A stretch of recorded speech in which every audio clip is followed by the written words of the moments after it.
Ac efallai ei ddarlledu ar-lein. So the meeting will be recorded and may be broadcasted online later on. If you're not happy, please leave the meeting now. To assist with record keeping and perhaps be broadcast at a later date. So if you're unhappy with this, if you could leave the meeting now.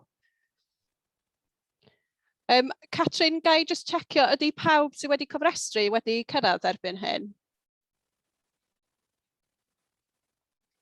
No, then Can I just check, has everybody who's registered, have they actually arrived in the meeting? Just have a quick look to see.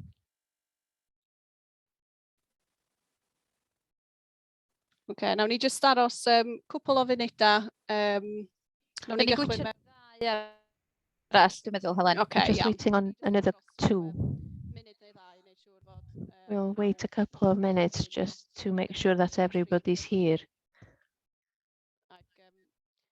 For those of you who just arrived, there's instructions in the chat on how to set your Welsh translation settings on if you're English speaker. Croeso Dan.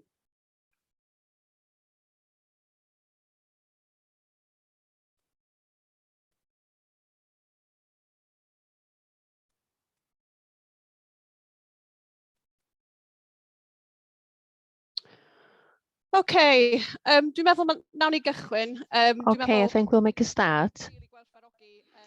I really appreciate everybody's time. So we want to respect time and we'll be finishing at 6 o'clock tonight. So we'll make a start. A huge thank you for spending time to come to this meeting today. We really appreciate it. It's a really important matter for us as organisations, and the situation in Nant Gwynant is very serious, and we've been working really hard to try and resolve the issues. So before we make a start, I'll just run through a couple of general points regarding virtual etiquettes for the meeting. So if you could keep your microphones on mute when you're not speaking to avoid any background noise which is distracting. And in fairness for the speakers, we do have a few presentations. Can you remain on mute while the presentations are happening? Otherwise it'll be hard for them to concentrate.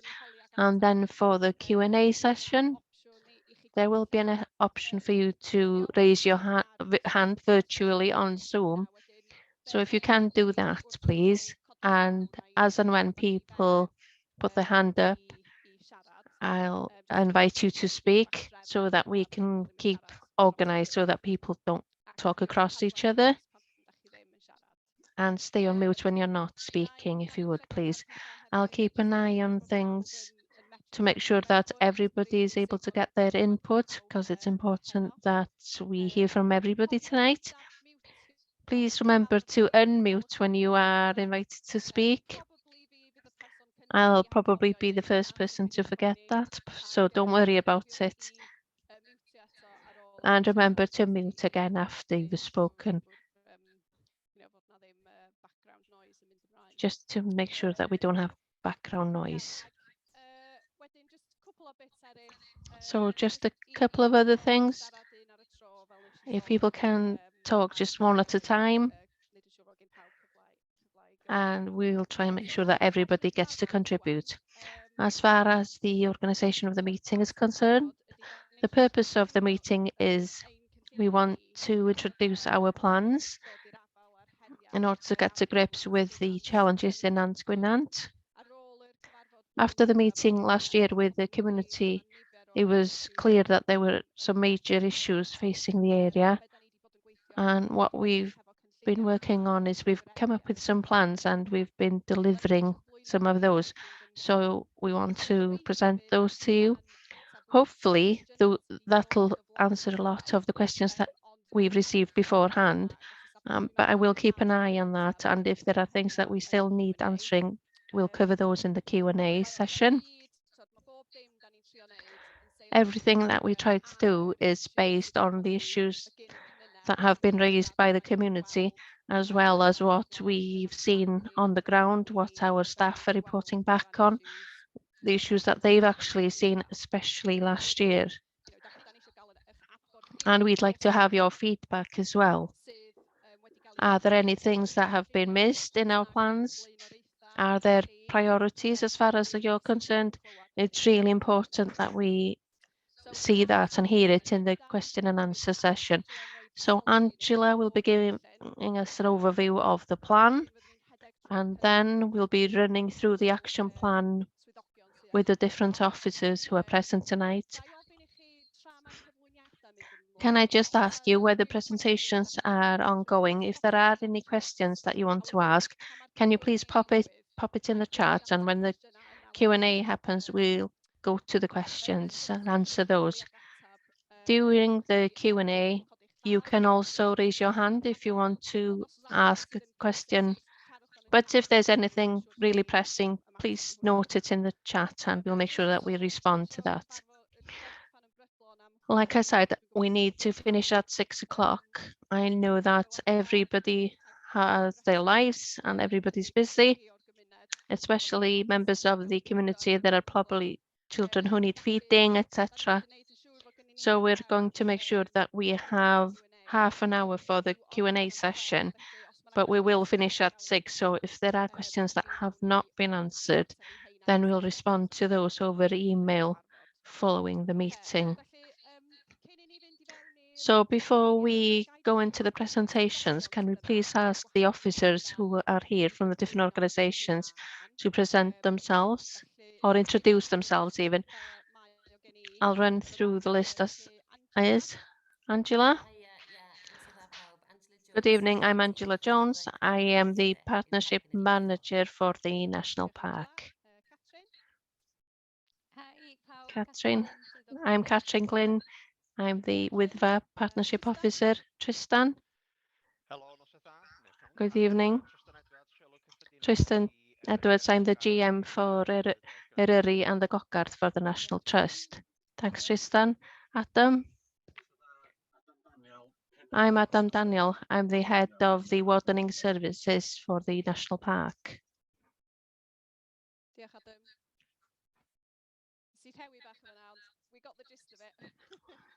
You froze a bit, we got the gist of what you said. Tana? I'm the Sustainable Tourism Officer for Snowdonia National Park. Iwan? I'm Iwan Trevor. I'm the Highways Officer from Gwynedd Council. Molly? I'm Molly Levitt. I'm the Access and Recreation Officer for NRW. Yes. Good evening, everybody. I'm Rhys Weldon Roberts. I'm the Senior Warden for Snowdonia National Park. Simon? Simon Rogers. I'm the Countryside Manager for National Trust. Simon Barlow? Yes. Good evening. Team, for Gwynedd South, in charge of basically the PCSOs for the whole of Gwynedd South area, from Pwllheli down to Aberdyfi areas. Great stuff. Thanks, Simon. Ma enwa di bod yn skipio gwmpas I fi. So have I missed anybody out? Gret, wedi gael pawb. Okay. Nawn ni gychwyn efo chdi felly. So we'll start off with you, Angela, if you can give us an overview. Thanks, Helen. And I think Helen is also going to share a presentation with you as well. Helen has already mentioned what the background is to the place plan. Catherine has also sent out the document. As partners, we all came together last year to list all of your concerns, as well as collecting data in order to get to grips with the new trends that have developed in the Nant Gwynant area. And so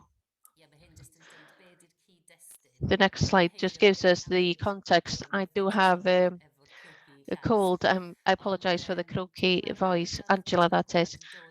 The Nant Gwynant area comes under the Wyddfa plan and the parking and transport strategy for Wyddfa and Ogwen as well.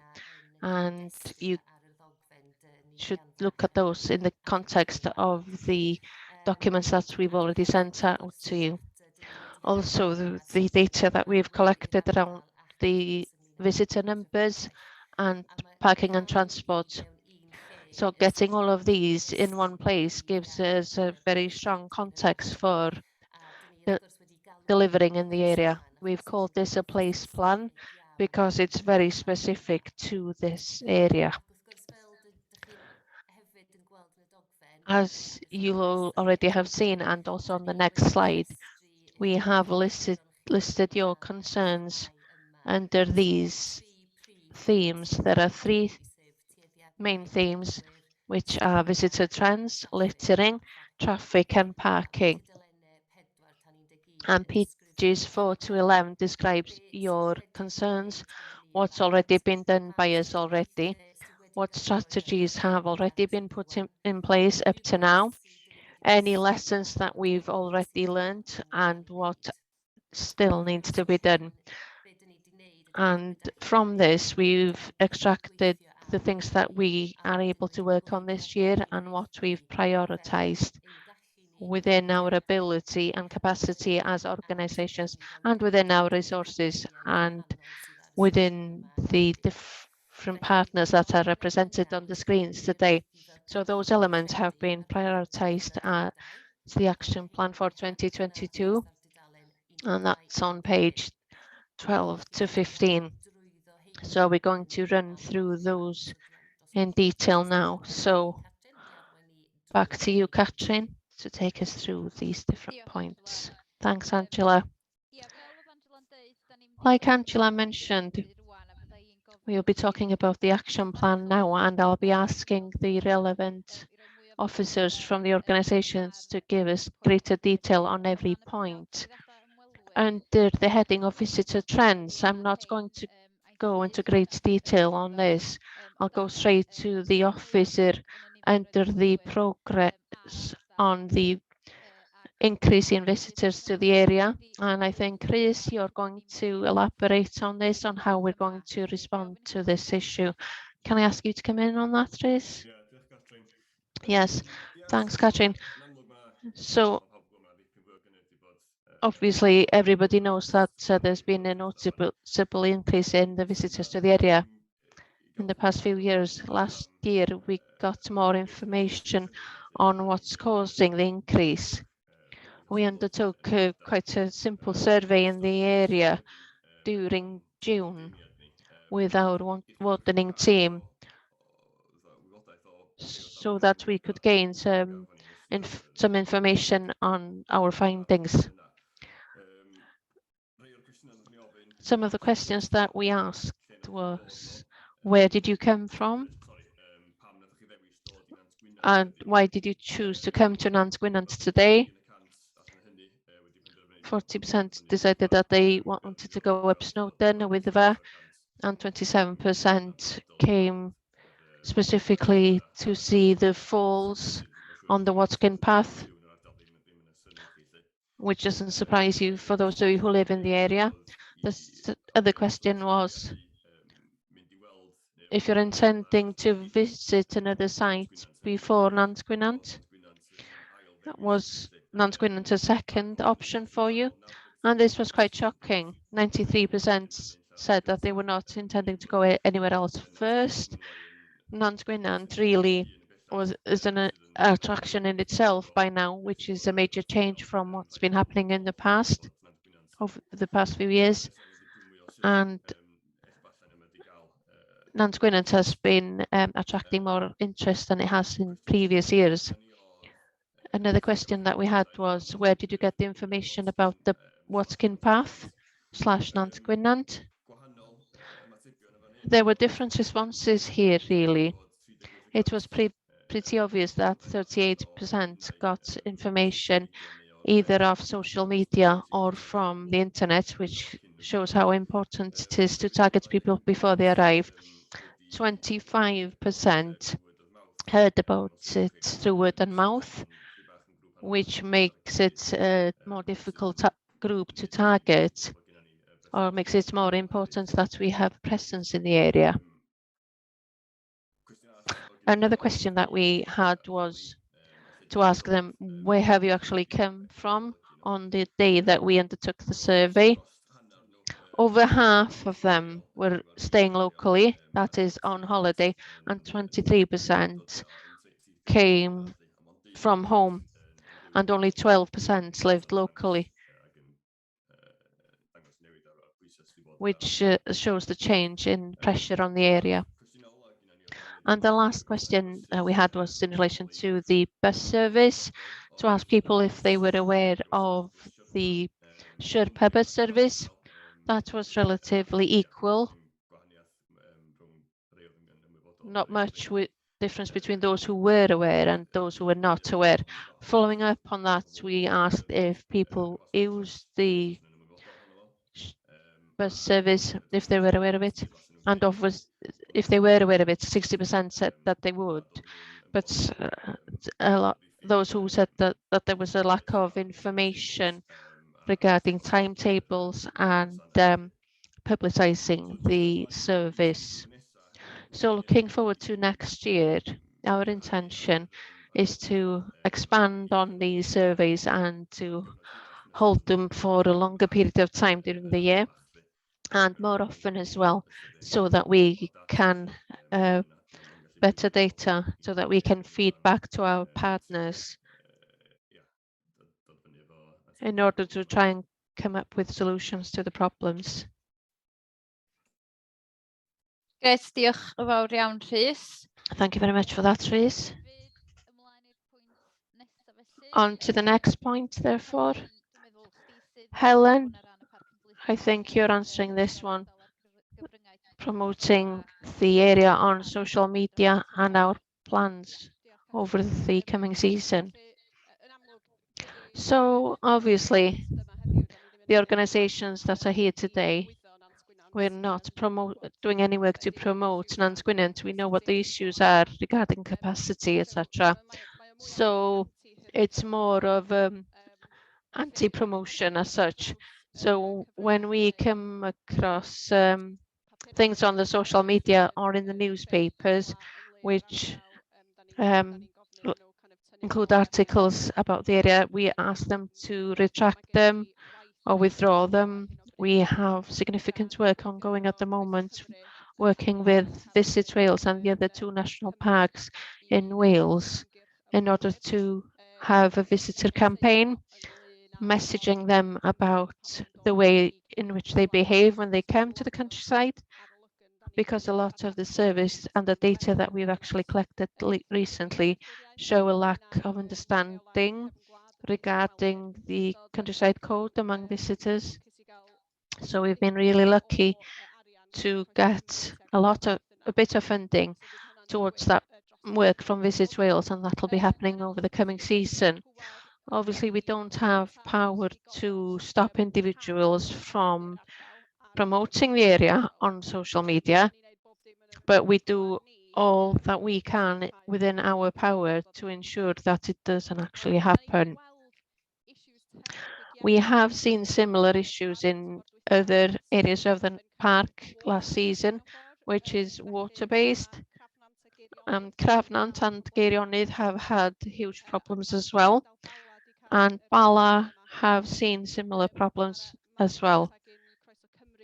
Visit Wales data shows that there is a link between the fact that people are not able to go abroad to the beaches, and so they're looking for areas with water. That's what they're actually looking for. So we'll be monitoring that again this year to see what's happening. We have undertaken research with YouGov and the issues regarding the understanding of the countryside and access rules to water is scarily low. So we've been raising that with the Welsh Government. There will also be local campaigns on our social media specific messaging about the issues in Nant Gwynant. Thanks, Catrin. Helen. Pwynt yma dwi'n meddwl Thanks, Helen. So coming back to you now, Rhys, the increase in visitors and lack of planning beforehand resulting in undesirable behaviours and impacts in an area that has traditionally not needed a strong presence on the ground. So can you talk a bit about your plans in relation to this? Like you said, Catrin, the issue there is that we need more presence on the ground because people have not not prepared properly beforehand. We have had more presence than in previous years with the interpretation van and wardens being located there during busy times. I'm glad to say that we will have more wardens again this summer during the peak times, and the intention is to locate them once again in Nant Gwynant at least one day every weekend, and more often than that during the bank holiday weekends and the high season. Our intention is to bring a system in where somebody can come there earlier in the morning and are located there during the day as well, not just for a few hours. So there will be a member of the wardening team there when they're in the area throughout the day. On top of that, I'm sure some of you already know, but we have a team of voluntary wardens, and we'll be putting more emphasis on their presence on the Watkin Path this year as well.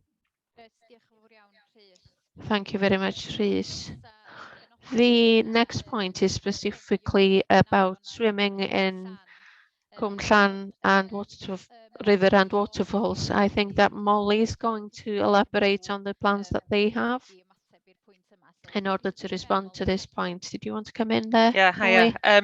Da ni wrthi rwan yn just Yes, yn at the moment, tynnu at ei gilydd efo Snowdon Interactive gwaith ymchwil desktop just i weld yr maint o llefydd sydd yn cael ei effeithio gyno pobl sydd yn mynd allan i gwneud gorge walking ac hefyd mi oeddan ni'n bwriadu gwneud yr wild swimming ond ma'n anodd gwneud y ddau efo'i gilydd so alla fydd angen i ni wneud hynna eto ond gawn ni clywed beth sy'n digwydd allan o'r gwaith yma mewn mis neu ddau. With this work in a couple of months' time. Thanks, Molly. I'm now going to move on to parking and transport because I know that Iwan has to leave. The last point, I think. It's points 3 and 4, I believe. 3.4. So traffic and parking. Specifically talking about improvements to the bus network. You were going to come in on that first, I think. I think there's one just before that as well, in fact. Yes, that's the one. So this covers a number of the concerns that were raised in the first part of the document. So Gwynedd Council and Iwan can come in. We've asked Transport for Wales to assess the area in detail in order to limit the parking on roadside verges, etc., and reuse the redundant highways as well. And Iwan will talk a bit more about that because that's a bit more technical than I'm aware of. And creating paths for walkers and formalising the laybys as parking places and creating official bus stops as well as new parking spaces. And so we know that there isn't very much room for new capacity in the area, and we at the National Trust commissioned scoping work on creating a temporary parking space in the area, and that report came back to say that it was not suitable. So we're expecting this report from Transport for Wales by the end of March, and this will be fed into any strategy and signage that we'll be putting in place. So we'll have to work really quickly on it. Iwan, did you want to come here and talk about the speed limits, etc. in the area, if you would? So during the next year, Gwynedd Council has a huge task on its hand to introduce 20-mile-an-hour limits in villages and towns and rural areas in Gwynedd, and it'll be extended throughout Wales. What that means is that surveys that we would normally undertake on other roads, which are not 30 miles an hour at the moment, will be delayed. But we are expecting the 20-mile-an-hour work to come to an end in 2023. And we are expecting some new guidelines to be introduced on how we sign the 30 or 40-mile-an-hour signage and also 50-mile-an-hour. That's when we feel we will be able to undertake any assessment on the road in Nant Gwynant and other places in Wales as well. And of course, Gwynedd and in the Eryri area. As far as the parking is concerned, we will have a report by April that will lead us so that we can see what we will be able to deliver this year. Even now we are in discussions to try and work out if we are not able to get the plan in the pipeline in, if there are temporary things that we can propose in order to try and overcome some of the problems that we are foreseeing during and what we've seen over the past year as well. Thanks, Iwan. Sorry for bringing you in quickly there. Thank you for attending if you have to leave now. Angela, you are dealing with this point regarding the improvements to the bus service with the support of Transport for Wales. Did you want to elaborate on this? If you want to jump in before you leave, Iwan, under the parking and transport strategy for Wyddfa Dogwen, we've been very lucky to have support from Transport for Wales to try and improve the bus network around the area. They are undertaking that work at the moment and are hoping to improve the network for this year. They are waiting at the moment to hear from Welsh Government if they're going to get the funding to put this in place.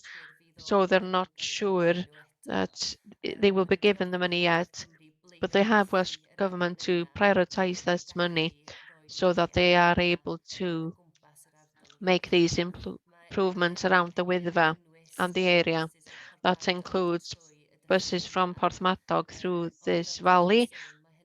And like I said, that totally depends on the funding that Transport for Wales actually receives from Welsh Government. If this does happen, we'll have to work on a very strong communication strategy to use the parking places and using the bus rather than coming straight to Nant Gwynant. And like she said, obviously people want to use the buses in the area, but they don't know how to do that. And they don't see the buses often enough to use them. So we are waiting to hear about this. So I'm not sure if there's anything you wanted to add to that on behalf of the council before you leave. So this once again comes back to the work that Transport for Wales is doing, which is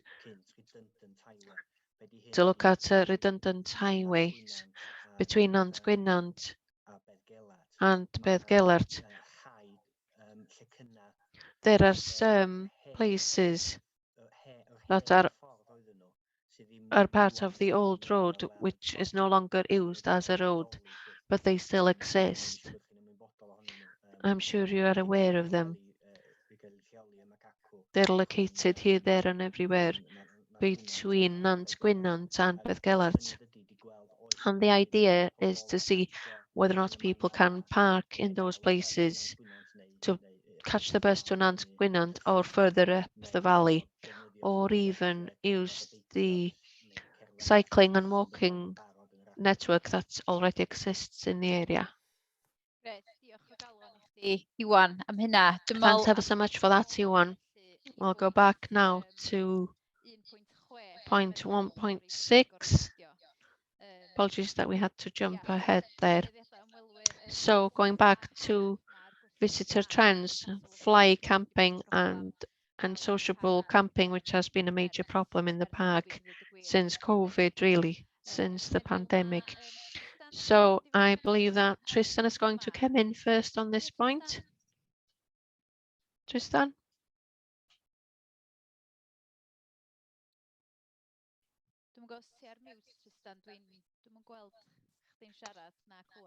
I can't see you on the screen. Yeah, he's on mute at the moment. Double mute. Ia, ond felly, dyn ni'n ymwybodol wrth gwrs o'r So we are effaith aware mae of the effect unigolion a that grwpiau individuals and groups yn ei gael ar are having wersylla yn sawl lleoedd when they're ochr camping ffyrdd in ac wrth several gwrs places i on fyny yn roadside y mynydd. verges and A'r up on the effaith mae hynny mountains wedyn as yn well, gael ar and the effect that sbwriel, that ar has safon dŵr on ac ar y littering cynefinoedd ac yn y blaen. the water Ac mae wir quality yn dweud nad ydi and o'm yn habitats, and it's true sefyllfa to sydd yn say hawdd that iawn it's i ddod drosto. a situation that's easy to overcome. Pan dyn ni wedi ceisio When we've trafod y tried mater to efo discuss the matter sawl mudiad, with several dydyn ni ddim yn cael organisations, ymateb we're sydd, not dyn ni getting ddim a wedi bod yn response. llwyddo i gael Well, ymateb we're sydd yn not arwain at succeeded unrhyw newid. in getting a Ond dyn ni am response that barhau efo hynny leads to a ac change, but we're going to continue with y that, cyfle yn dod i ni siarad and we'll efo have the canolfannau opportunity to awyr talk agored with ac efo mudiadau sydd yn defnyddio'r outdoor ardaloedd hyn. organisations Ond and mae'n dalcan organisations caled that wrth use gwrs a these mae'n anodd areas, iawn i'w but reoleiddio it's mewn very ardal difficult eitha to eang, yn regulate enwedig in pan an mae extensive cilfannau area, cudd yn cael ei especially defnyddio yn when aml the iawn, hidden neu laybys are gwersylla'n often hwyr yn y used nos. Felly, or the mae camp sefyllfa plates at anodd, a dyn night. ni'n ymwybodol It's ohono, a difficult ond situation and we're mi wnawn ni aware of it, barhau i and drio we will newid continue agwedd to pobl try tuag at y and peth. change people's behaviours towards this and their attitudes. So I'll elaborate on that as well. Thanks, Catrin and Tristan. The National Park have a wild camping code that was established about 10 years ago, which provides guidelines for people who are intending to wild camp. Obviously, there is no right to wild camp in Wales, so you have to have permission of the landowner. And the work that we do regarding the national campaign with the other two parks does push these messages, but there's a lot of work that needs to be done.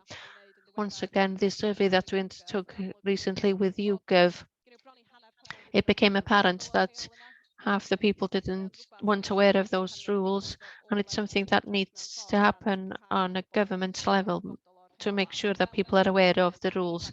So like Tristan said, we will continue with whatever we can on this level to try and spread the message. Thanks, Helen. You might as well stay on because I think you're answering the next question as well. The visitor trends on camper vans. So obviously there is an issue with camper vans staying overnight in the area. So we have several things being implemented at the moment. Gwynedd and Conwy Council are looking at airs options, not in the park area, I have to say, because the local development plan at the moment doesn't enable that to happen. It's something that we'll be looking at and reviewing as the LDP is reviewed, but that's going to start in the autumn. In the meantime, though, we have leaflets and information that are being developed by Dana, our Sustainable Tourism Officer, who's present tonight, and that will give people information who stay in camper vans and motorhomes where they can actually stay without affecting local communities. So there will be leaflets that can go on their windscreens, but we will also be pushing the information on our website as well. There are no overnight camping signs which are going to be installed in Ogwen, and once that design has been agreed upon, we'll be looking at putting those signs in this area as well, so they have consistency across the area. And Dana is also working very hard. There's a website called Park for Night, which shows people who stay in motorhomes where they can camp for free overnight. It's a bit of a whack-a-mole situation where Dana asks them to remove information from places that affect local communities, where if they camp overnight there. So, and then the information is put up again by another user, and we ask them to remove them again. But Dana's on the case with that. Thank you. Thanks a lot, Helen. So littering, I'm going to report on this. We have exciting news about littering, really. As you know, our hope is to designate the Wyddfa as a non-plastic zone or plastic-free zone, thanks to Angela's work, and that she's persuaded different people. We've succeeded in getting funding to appoint an officer for 2 years to concentrate on littering in the Wyddfa area. We're very excited about that, and it's one of the action points in the Wyddfa action plan. So we're very glad that we have an officer to concentrate on the huge problem, not only in the Wyddfa area, but across the whole of the park at the end of the day. So that's exciting news. Also, we will be trialling the Crellin car park as well. We've seen from other areas that removing bins can mean that there's litter being left behind. And so we're going to trial it, and we will be monitoring that. And Wardens Rhys, for example, will be going there often to check and to clear the area. And we'll be monitoring that as well to see how it works. So that's for your information. And that won't be happening in Nant Gwynant. On to the last point. We're passing the parking and transport ones now because we've already dealt with them. Adam, you're coming in on the last point here, which is point 3.10, a safe crossing location. Thank you very much. When we looked at the work on the Wyddfa circular, we recognised the safe crossing location. So what we did with the NRW money, we looked at a safety audit with funding from NRW. And the area towards Nant Gwynant by the lay-by there is a safe place to cross. So we commissioned YGC Gwynedd to look at a crossing place there, and then onto the junction at Llyndy. In the recent meetings, we realized that the walking place will stop people from parking there with bollards, and we'll be extending another part to ensure that no additional cars will be parking there. So that's where we're at. I don't know if you want to share the screen quickly to show the actual plan. The hope is that the tender will go out at the beginning of the financial year, and the contractor will be appointed straight away after that. Okay, I'll just bring up the map, if you bear with me.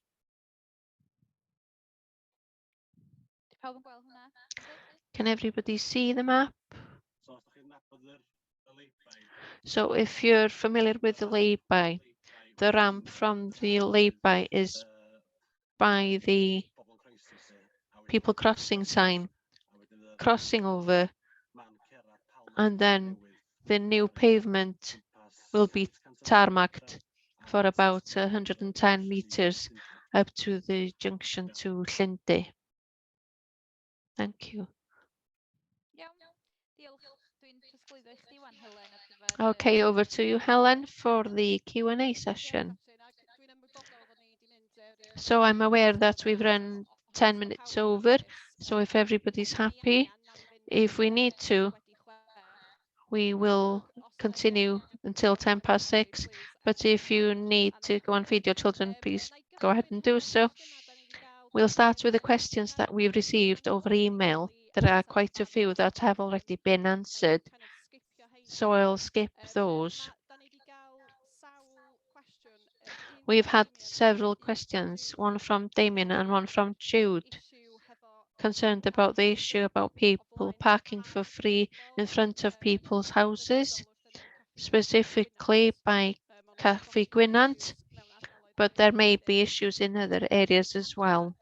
Angela, is this something that you'll be looking at as part of the work of looking and considering laybys and parking in general in the area? Yes, it's included in the brief that we've put together for Transport for Wales. So hopefully we'll be able to report back on this clearly in the brief. I can't answer on behalf of Gwynedd Council, but this is something that we're aiming for in the long term, which is in our parking strategy as well. So we have raised these points with them before, and we will make sure that it will be considered again. And there are other points.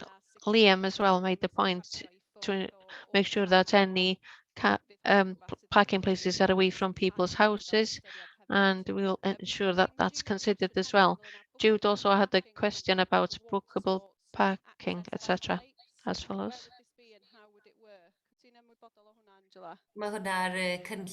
Are you aware of that? Yes, that's on the longer plans. So Jude, it's not been considered yet at all, but that's going to be worked out with you as a community, what you actually want to see in the long run.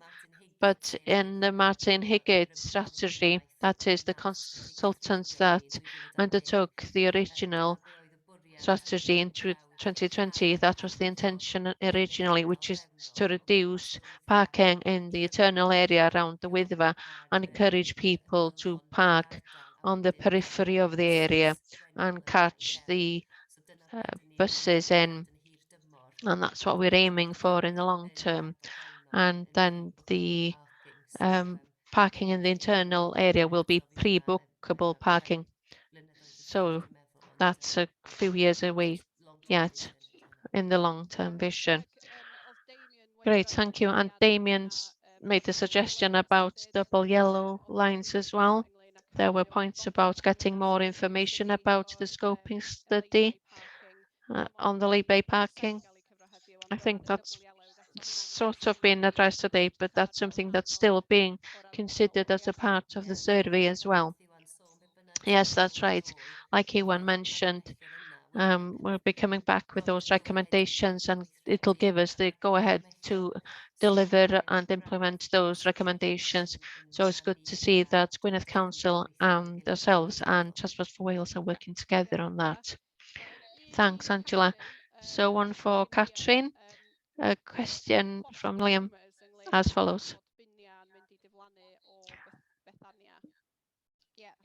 Is it true that bins are going to disappear from Bethania? No, we will not be removing the bins from Bethania, just in Kwellyn to see how it goes and to monitor it as well. A question from Jude as follows. The Watkin path, maybe by the quarry, if you want to find out more accurate figures for number of people visiting the waterfalls and numbers climbing Snowdon. So Aneli hwn at Tristan. So I'll aim this question at Tristan and possibly Dana. May want to come in on behalf of the park and Rhys as well. Well, it's certainly something that we'll be looking at. It's not something that we planned or considered in detail yet, but we're open to any suggestions or comments.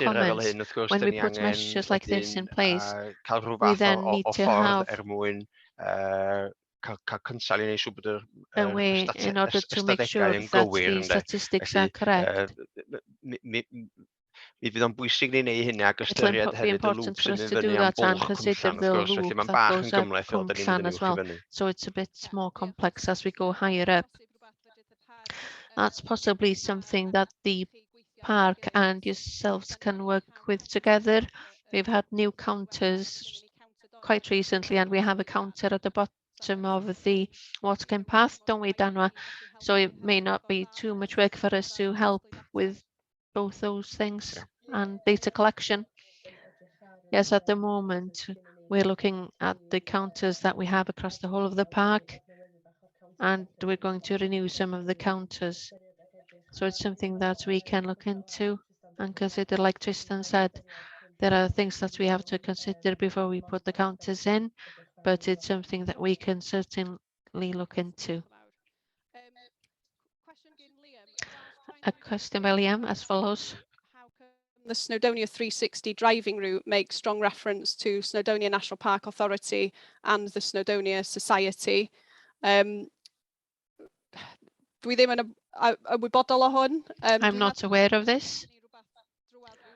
I think we heard something about the work that they were intending to do, but it's not something that the National Park is a part of, and we can give them feedback regarding the issues involved with doing that. So thanks for that, Liam.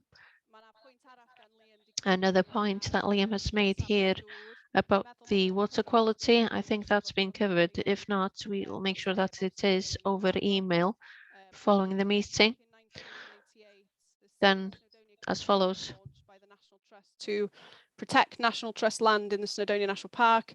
May I ask if the Snowdon Partnership still recognises this, as it's currently a long way from the truth? Question gyn Liam o fyna. Catrin, a wedyn Tristan. Catrin, then Tristan. I'm not certain of that work. I wasn't a part of the partnership back then. So perhaps Tristan or you yourself would know more about that. Na, dwi'n meddwl bod be fyswn ni'n awgrymu di oedd achub y Wyddfa yn broses fachnata mwyn enyn cefnogaeth y cyhoedd wrth gwrs ar gyfer y stad Hafod y Llan o 1998. Be fyswn ni'n awgrymu di bod yna aruthrol o lot wedi'i wneud i wella cynefinoedd, mynediad a dealltwriaeth a cariad pobl at people's understanding and their love for the Hafod y Llan estate, which of course include the Ffyniago part as well. I don't really feel that both sit together very obviously, but what I would say is we wouldn't be here discussing this if we didn't recognise the need all the time really to ensure that the estate that we had in 1998 is looked after. I have covered most of the questions that we've had over email beforehand, but if we've missed anything, we can cover those during the meeting. I can't see any questions in the chat box.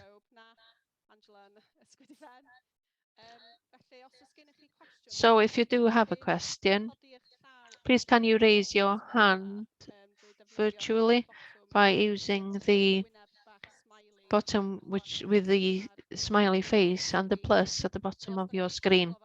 Or if you're struggling with that, just put your hand up manually.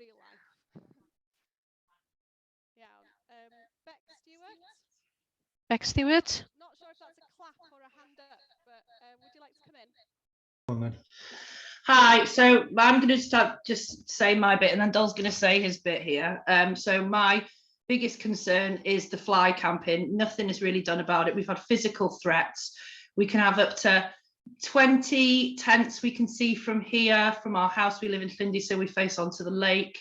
We can see big fires. We see the mess that's left behind. Sorry, I don't know what I said. We've been physically threatened. We've tried to phone the police before now. Nothing really gets done. It's getting to a point, and I think there'll be other locals that agree with me, where it's actually really damaging our mental health and the quality of life here. I mean, I come home, I dread coming home in the summer. I try and spend as much of the summer away as possible. You know, the kids feel the same. It can be very, very intimidating. And I just don't feel like that anything is really being done about it. Anyway, I'll let Dylan finish. Yeah, so there's people setting up. I know what time they come up as it's getting dark on the sunny bank holiday weekends, and there doesn't seem to be anyone there. So I've either got the choice, I leave them out there chopping the trees down, or I go and have a word with them. And it's just me in the dark with people threatening me with an axe. And there's a lot of damage being done to the farm, you know, obviously just here. It seems to me like you guys need to have patrols at them particular points. It's when people have set up and they've had a drink that a lot of the bad behavior happens. That's when they're throwing bottles around. That's when they're chopping down trees. That's when they're causing a massive mess.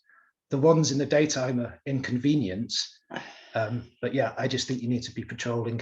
And in the evening, it tends to be the same spots. I mean, everyone who lives here locally, we know the spots where people stay. I mean, most of them you can see from the road, and the fact that they're still there.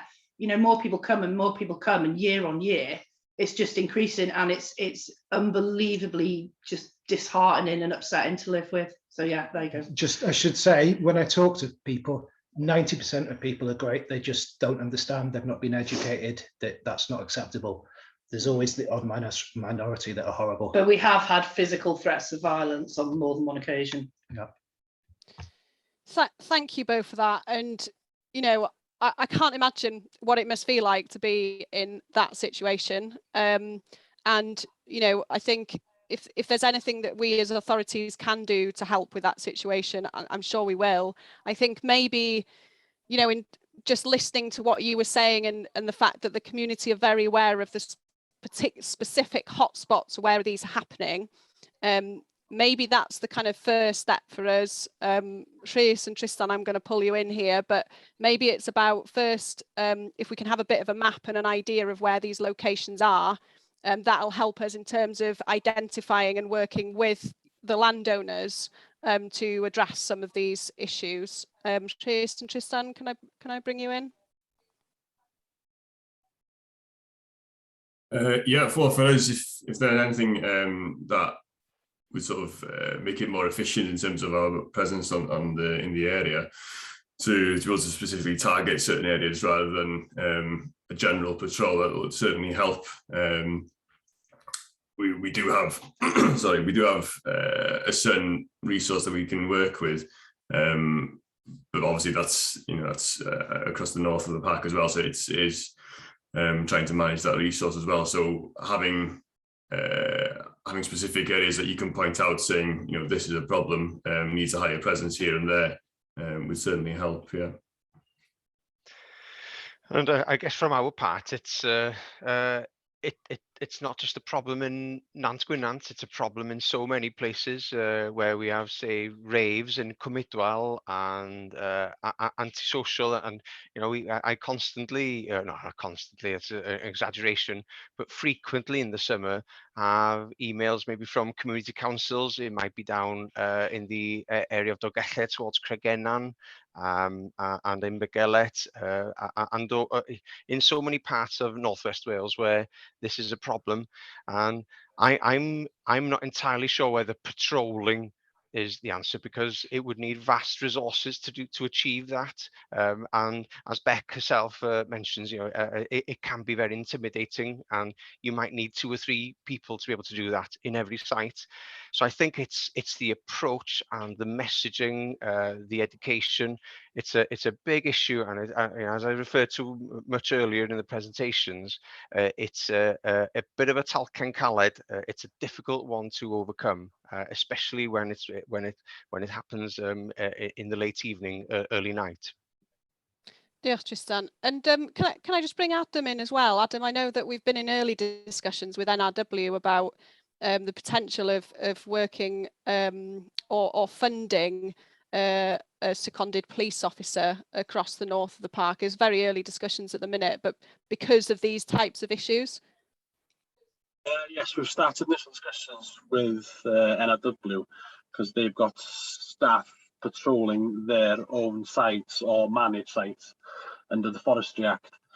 We are doing investigations in terms of what enforcement powers we can use, or how we can increase resources to patrol and enforce those powers. So at the moment we are investigating into previous bylaws compared to current bylaws with other national parks.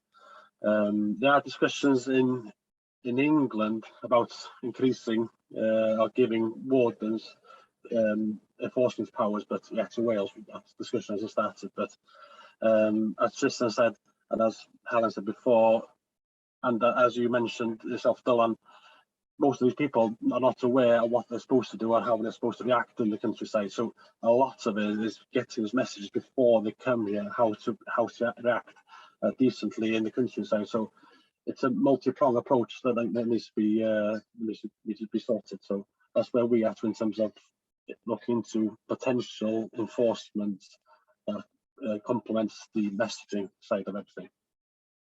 Thanks, Adam, and certainly from my side, I'll ramp up pressure and feedback to Welsh Government on this particular issue. You know, the fact that what's coming out of our surveys and what you're telling us on the ground is that 90% of people just aren't aware of the fact that they shouldn't be doing what they're doing. You know, is a real problem.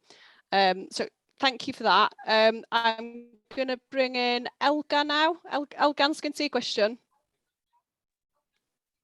Good evening.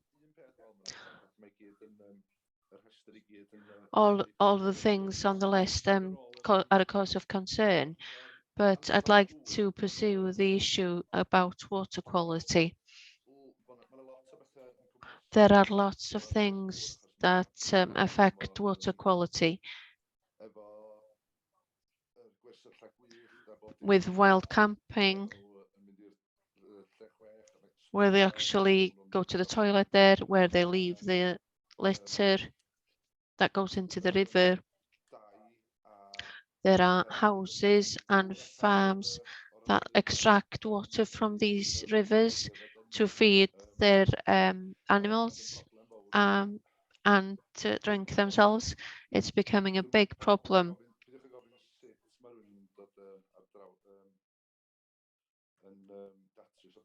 I don't know how you can solve the problem, but the fact that a report in the Western Mail, for example, last week, saying that Bedd Gelert is one of the worst places with sewage going into the rivers in Bedd Gelert.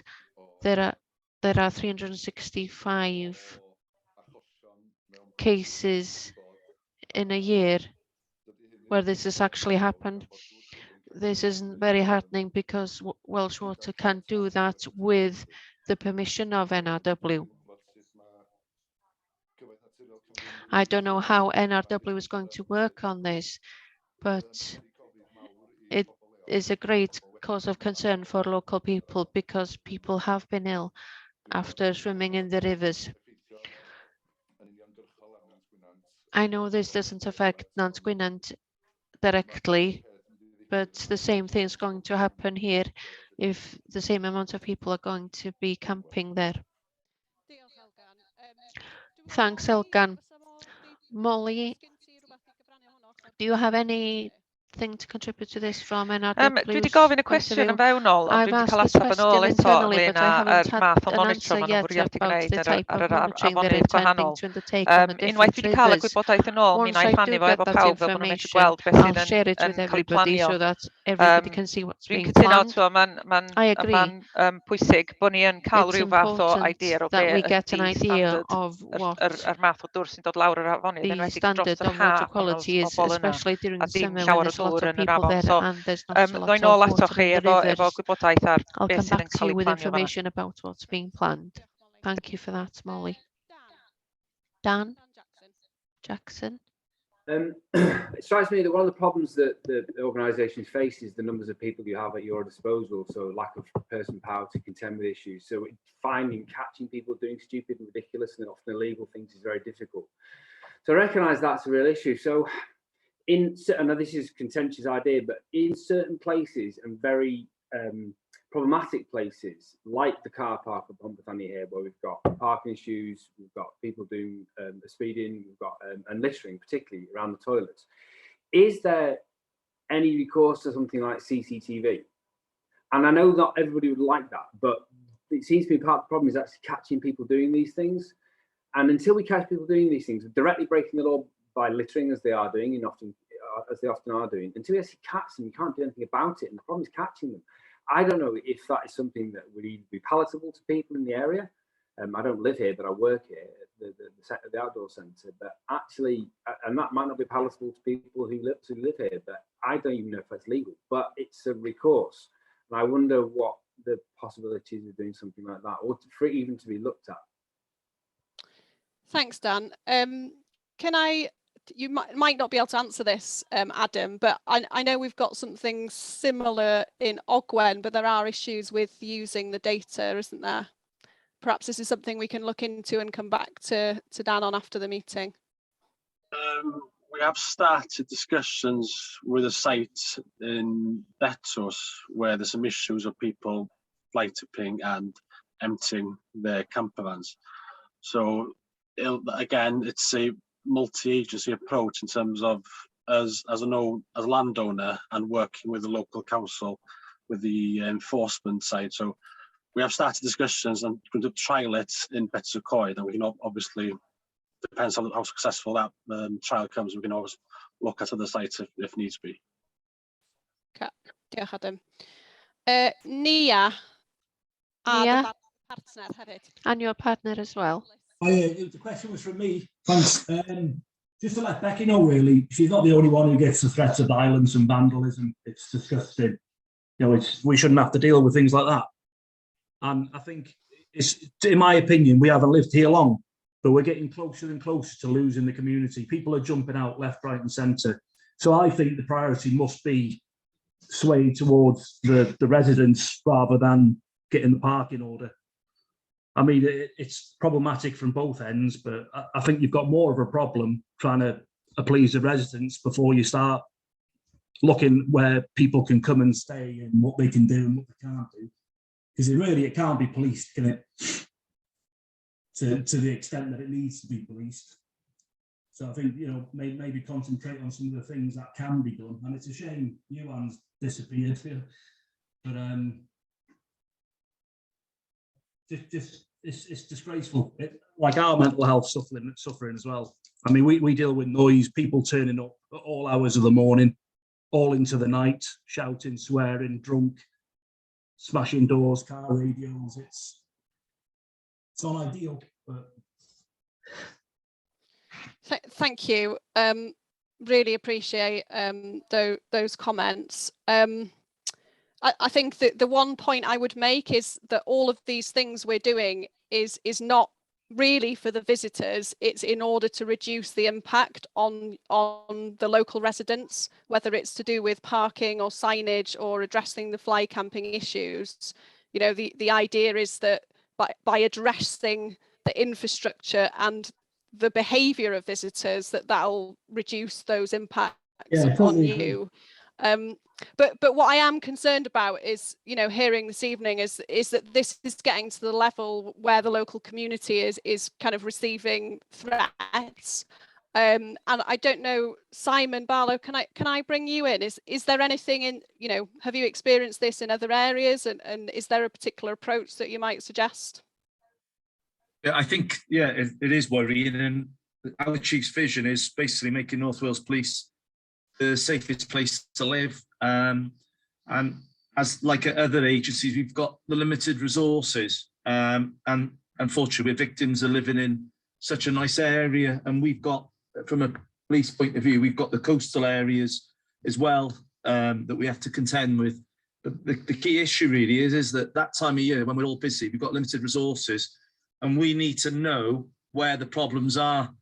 And I think, was it Bex earlier reported that she mentioned about reporting to the police about trying to report that someone being threatened with an axe. Well, that's totally unacceptable behaviour, and you know, it's something that we're going to come in on in the aftermath of, obviously, when these people are here, and you know, we need to take responsibility for that. So what I ask is that we need to know about the problem, and we want to help you. In terms of the ways of reporting it, is obviously the 101. There's the web chat through the North Wales Police website. But if you're being, first of all, the concerning thing is I say to people, this is not to approach anyone who's in possession of an axe. And I don't mean to be condescending there, but you guys have got to think of your own safety as well. and all I can say is that you phone in that situation, if people are armed and they're threatening, is you phone 999, and our control room then will grade the appropriate response in terms of the threat, harm, and risk. But you've got to let us know if there are threats, intimidation, and that's something that we can come along and look at dealing with, investigating. And just to the members of the public, obviously, who are listening, I don't know, is there any feedback in terms of that? Have you had any incidents reported to the police? Have we not turned up? Is there any issues there that I need to feed back to my inspector command team at all?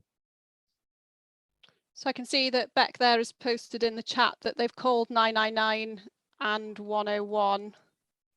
And did you have a response, Beck and Dylan? Yeah, I was just going to say, so when these people turned up with an axe, I phoned 999. Police didn't get back to me until about 2 days later. But to be fair, when they got back, they're really apologetic, and they've been dealing with a major incident in Bala. So I get this pressure, you know, there's not enough people. The reason people have got axes is because they're here with fires. They've got the axes to cut the firewood. But they're cutting down live trees, so they can't burn them anyway. But, you know, you don't know, if you don't know when you go up to somebody, you know, this is Dylan on this occasion with the axe, not with the axe who spoke to the guy who threatened him with an axe. You know, you don't know when you go to speak to someone who you can see out the front of your house making a massive fire, burning down trees. I mean, you know, it's a really difficult thing to just totally ignore, because you know there's another 30 just where you can't see. You don't know if someone's got an axe or not, though. And then obviously in that situation, Dylan, as soon as he realised, he backed off, and he did call 999. But yeah, I mean, for whatever reason, we got no response. And when we phoned 101 before now, the police, they came as far as the end of the drive, didn't they? And then I think he had to drive off because he'd been called off on an emergency. But he didn't speak to the people, I don't think. And we will have an incident number for that somewhere. But so it's, you know, nothing has ever actually been done. So, you know, and then you kind of feel a bit like you're wasting police time. I mean, it's a difficult thing, and especially when you're actually threatened and nothing comes of it. Yeah, if I could just come, no, I get an apologies really for the service you've been given then. But if you've done the right thing phoning 999, and unfortunately, you know, without making excuses, this summer has been, the summer 2021 has been absolutely unprecedented, as you can appreciate, everywhere. But, you know, if that situation, you should have had someone come into a police officer coming to you to speak to you. And all I ask is that if it continues, we can't stop people coming to that area, but when they're there, and if there is disorder, please call us. I don't know if you know Paul, slow time stuff. We've got PCSOs Paula Stewart and a new starter called Sarah Hughes, and I'm sort of their sergeant, the neighbourhood policing team. But obviously we've got 24/7 response officers, and we need to know where the problems are. That's all I can say. And please do not think of not calling us because of previous experience, because it's like anything, the more you report things, the more we've got responsibility to do something. And at the moment, what we're doing, we found previously is our coastal areas is where we've got our summer policing plan. We've had to direct resources there. But if this is becoming a problem, you know, we can instigate patrol plans and we can direct officers there. So please, I think the key message is to let us know. I'm Simon Barlow. I'm based in Bala, but as I said, I've got the monopoly of the PCSOs. And if it's something after that you need to get hold of me, by all means, phone 101 to speak to me or put your number in here. But, you know, I'm just thinking moving forward for the future, isn't it? You know, we do want to help you. And but I do, you know, I am concerned that, you know, you guys have to go out there and confront them really when they're being disorderly. It's not a job that you guys should have to do and you're trained to do. Thanks for that, Simon. So I guess the kind of message loud and clear is, you know, if the community has issues where they do feel under threat, then to ring those through. And, you know, as you say, the more calls that you have through, the more that becomes a priority area. So really appreciate that. Thank you. Okay, ma'n 10 munud wedi chwech. Okay, it's now 6:10. I'm aware that people have things that they need to do and childcare issues. Can I just ask, if you haven't had an opportunity to ask your question tonight, is there anything you'd like to, in addition to what we've talked about, please get in touch. Hopefully tonight has been useful and answered some of your concerns that you have as a community. And what's important following on from tonight is to keep the contact in place, and that we're aware as the season goes on if there are additional issues that arise on top of the issues that have been mentioned tonight, and that we were already aware of, and on top of the actions that we already have in place. So thank you ever so much. Really appreciate your time tonight. Hope you enjoy your evening. Thanks ever so much.